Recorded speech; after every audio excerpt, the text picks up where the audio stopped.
Baik, assalamualaikum warahmatullahi wabarakatuh. Selamat siang menjelang sore. Pada hari ini, di siang ini kita akan melihat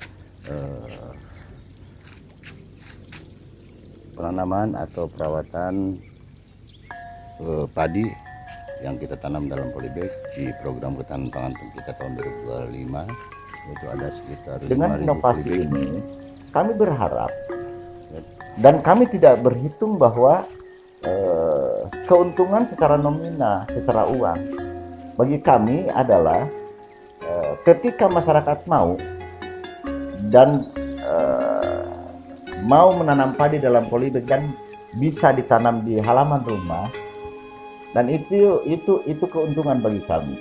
Itu keuntungan yang real bagi kami, bahwa masyarakat mau menyediakan kebutuhan sehari-hari itu di halaman rumahnya. Ada dulu pola di pekarangan rumah itu ada pola tanaman obat-obatan, ya kan, tanaman sayuran dan segala macamnya. Kalau bagi kami lebih baik tanaman itu pola tersebut diganti. Yuk kita menanam padi saja. Karena apa?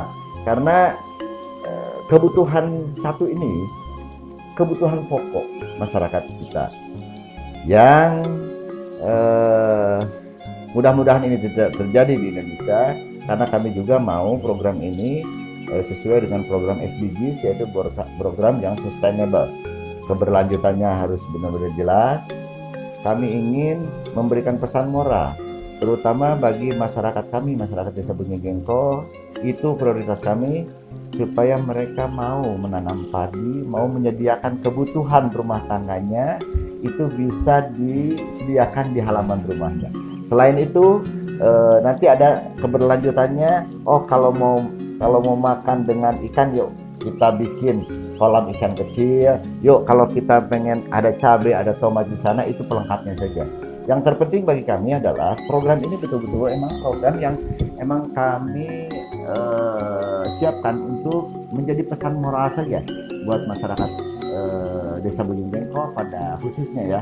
Umumnya mah enggak, terserah. Ini program kalau ini berkelanjutan, insya Allah kita juga tidak menjadi beban terus ke pemerintah, ya.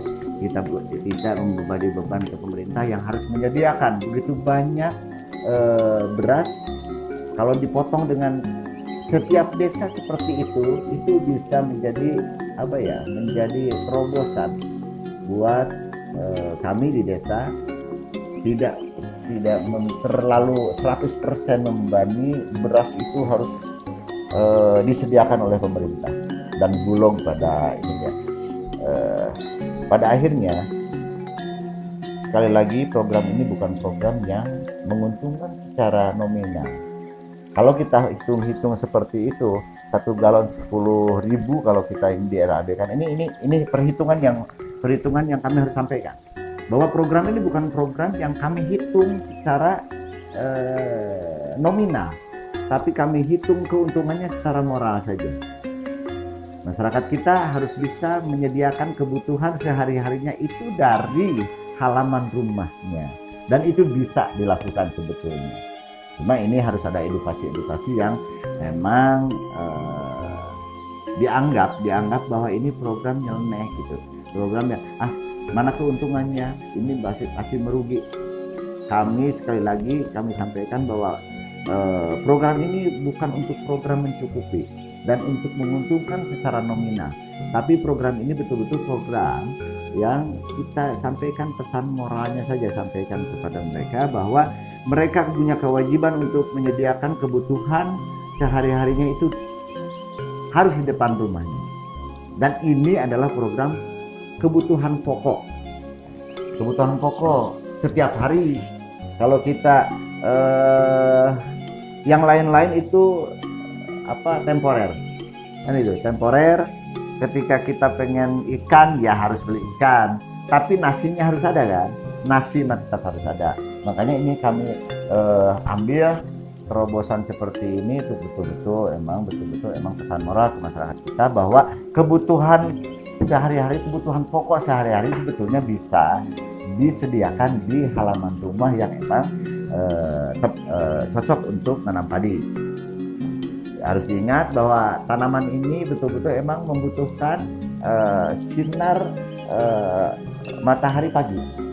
Minimal sampai jam 9, jam 10 itu tanaman itu harus makanya kami sarankan kepada masyarakat kami yang mau menanam ini bahwa tempatkan galon-galon ini di tempat yang disinari matahari pagi sampai jam 9. Itu supaya apa? Supaya tanaman ini betul-betul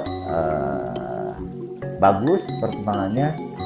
Kalau berbicara masalah hasil dari tanaman padi dalam polybag dan melihat kebutuhan di rumah tersebut, nah, tinggal berhitung. Kalau 1 galon itu bisa menghasilkan setengah kilo padi, setengah kilo gabah, artinya dalam 100 polybag itu kan bisa 50 kilo. Kalau bagus, kualitasnya bagus, berarti 60% itu bisa 30 kiloan lebih. Artinya itu bisa dibuat makan dalam keluarga kecil tersebut bisa 1 bulanan. Nah, tinggal berhitung mereka. Oh, kalau misalnya cukup untuk 4 bulan, yo tambah 4 kali lipat kan itu 400 galon, 500 galon kan gitu. Dan ini betul-betul emang memancing masyarakat kita untuk siap ketika menghadapi yang namanya krisis pangan. Kenapa saya harus bilang krisis pangan? Pangan yang mana yang krisis? Pangan pokok terutama. Yang kami bidik adalah pangan pokok, yang kami takutkan adalah krisis pangan pokok. Karena apa? Karena diawali dengan krisis petani. Nah, realnya hari ini pemuda-pemuda desa kami saja sudah jarang yang ingin menjadi petani. Walaupun bapaknya petani kan gitu. Karena apa? Ini juga pahit juga harus saya sampaikan. Karena menurut anak-anaknya bapak gue miskin. Dengan status menyandang status petani, bapak saya miskin loh. Sampai-sampai nggak bisa menyekolahkan kami. Sampai-sampai ketika kami sakit juga tidak punya untuk berobat. Nah ini yang harus kita kalau saya pahit pun harus saya sampaikan, kan gitu. Harus saya sampaikan. Pada hari ini ketika kebijakan pemerintah belum ada yang berpihak ke petani 100%, maka ancaman kelaparan pasti ada. Itu sistematis. Karena apa? Tidak ada petani yang menyediakan nasi di depan kita setiap hari. Nah itu kan. Ini miris bagi kami. Dan oleh karena itu kami ajak para pemuda dalam Karang Taruna Desa Bening Jengkol, yuk kita mulai jangan takut jadi petani. Karena yang harus kita takutkan adalah bagaimana caranya, bagaimana kalau kita tidak ada nasi satu hari di depan kita. Nah, kita sampaikan ke anak-anak muda kita yang sampai hari ini alhamdulillah Bojong Jengkol masih makan nasi semua. Tidak ada yang jagung, tidak ada yang sagu, tidak ada yang ini. Makan nasi semua. Ya, saya sampai mengedukasi mereka bagaimana ketika dalam satu hari tidak ada nasi di depan Anda, kan itu. Karena apa? Karena nggak ada petani lagi yang mau nanam padi. Ada, kita tahu bahwa lumbung padi Jawa Barat itu ada di Karawang, ada di Subang. Itu nanti ketika kita tidak ada pasokan beras dari pemerintah yang siapkan beras itu, entah itu dari impor. Ya kita tahulah bahwa impor beras kita ini, Indonesia ini berapa dalam dekade ini. Di saat ini impor beras kita masih luar biasa kalau kita lihat dari berita-berita di TV, berita-berita di online segala macam. Itu impor beras kita masih luar biasa. Untuk apa? Ya karena kami ingin berharap pemerintah juga ada keberpihakan kepada petani yang pangan pokok. Jadi berpikir perut masyarakat itu, perut rakyat itu adalah pangan pokok saja dulu, selesaikan bagaimana caranya supaya beras ini bisa kita produksi di dalam negeri. Kita bisa swasembada pangan. Masalahnya bisa nggak kita swasembada pangan pokok? Bisa. Karena negara kita negara agraris. jangan sampai jadi satu momen negara agraris tapi makan saja harus impor. Karena negara kita negara agraris, negara pertanian.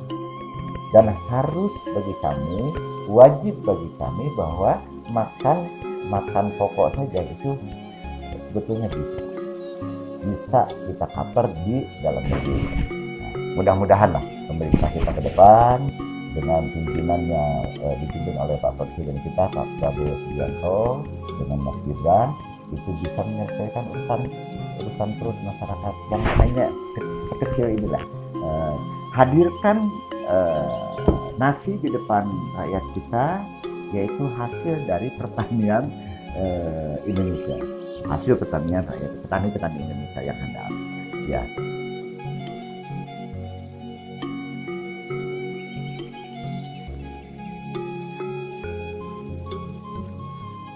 Terima kasih. Assalamualaikum warahmatullahi wabarakatuh.